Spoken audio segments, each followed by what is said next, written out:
Shalom. First and foremost, I want to give all praises to Yahweh Shemel Shai, double honors to the apostles and others, a great millstone who rule well. Peace and blessings to the hopeful elect of Israel, scattered amongst the four corners of the world, so to speak, the earth, all different nations, among all different nations. Which is actually, part that ties in with this topic, because I'm going to show you a precept that, basically predicts or is a prophecy about the transatlantic slave trade. Because there's this thing called the Jew diaspora where,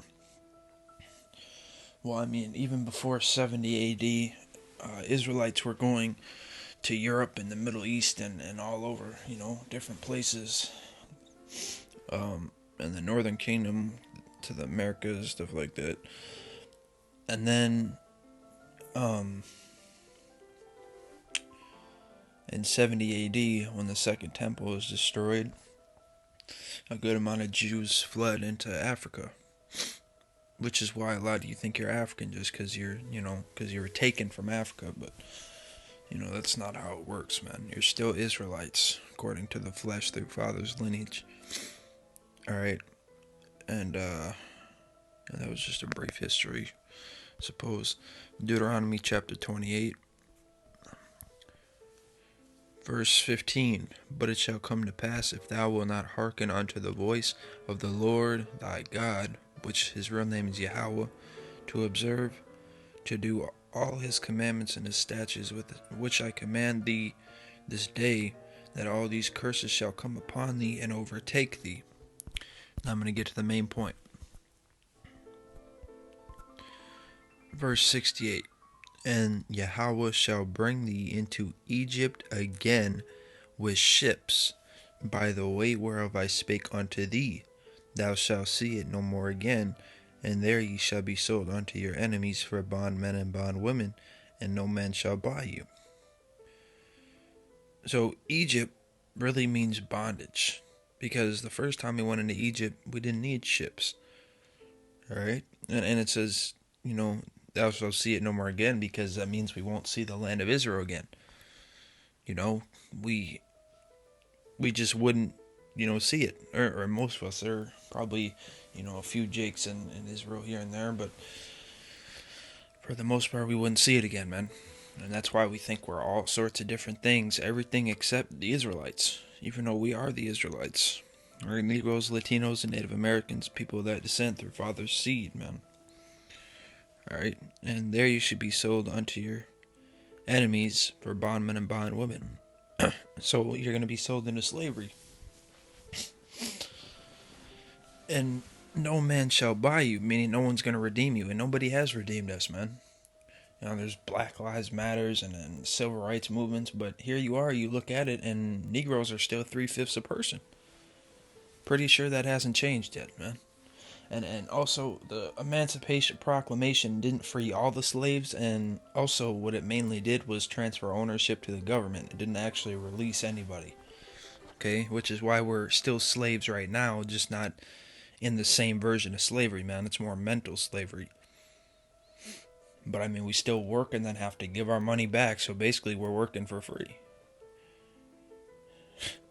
If you really want to go deep into it, we're still slaves here, man. And another reason we don't know who we are is because, that's just, because we're destroyed. But this is Jeremiah speaking, Jeremiah chapter 17, verse 4. And thou, even thyself, shalt discontinue from thine heritage that I gave thee, and I will cause thee to serve thine enemies in the land which thou knowest not. For ye have kindled a fire in mine anger, which shall burn forever. So Jeremiah is even saying himself that he's going to get discontinued from his heritage, which is being an Israelite. So it's just, it's a curse that fell upon us. All right, but we can go into this wasn't part of the thing, but I want to do it anyways. Because I want to see what it says.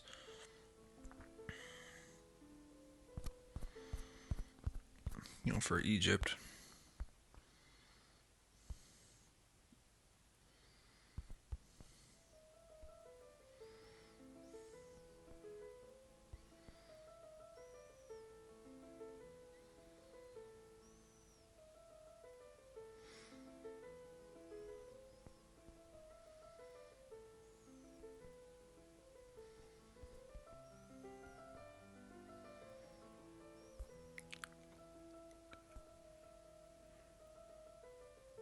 This isn't right.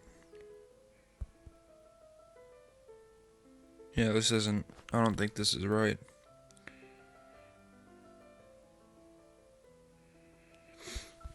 Because when it's talking about Egypt, it's not talking about literal Egypt, man.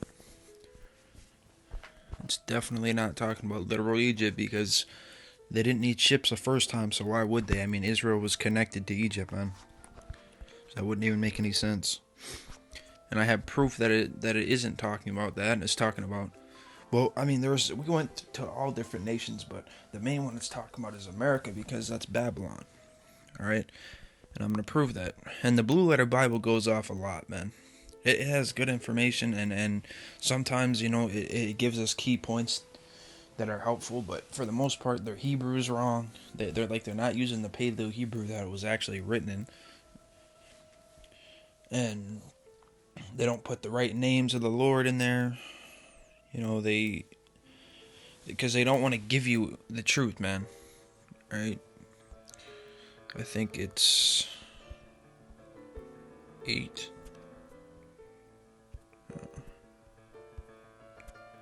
Bear with me here.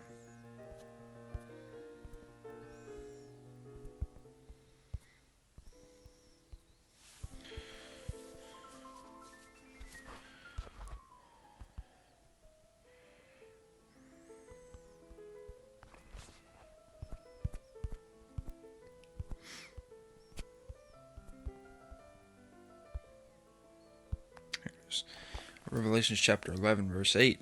And their dead bodies shall lie in the street of the great city, which spiritually is called Sodom and Egypt, where also our Lord, which is Yahushua, was crucified. Salakia. So Yahushua was crucified, meaning spiritually. They put up these fake pictures and completely destroy his image and his name and everything, man. They lie on him. And it's spiritually Sodom and Egypt because Sodom was known for homosexuality. And it's really a bunch of kingdoms reincarnated. And Egypt, I can prove that they actually feel that way. It's also Rome reincarnated, Babylon. But look, the back of the US dollar, that's an Egyptian pyramid, man. And then the eagle. So that's our last captivity on the right. And our first one on the left. Egypt, America. Alright? But with that said, hopefully this was edifying to the elect. I want to give all praises to Yahweh from Yahushua, double honors to the apostles. Now this is a great millstone and rule well. Peace and blessings to the whole elect of Israel. Shalom.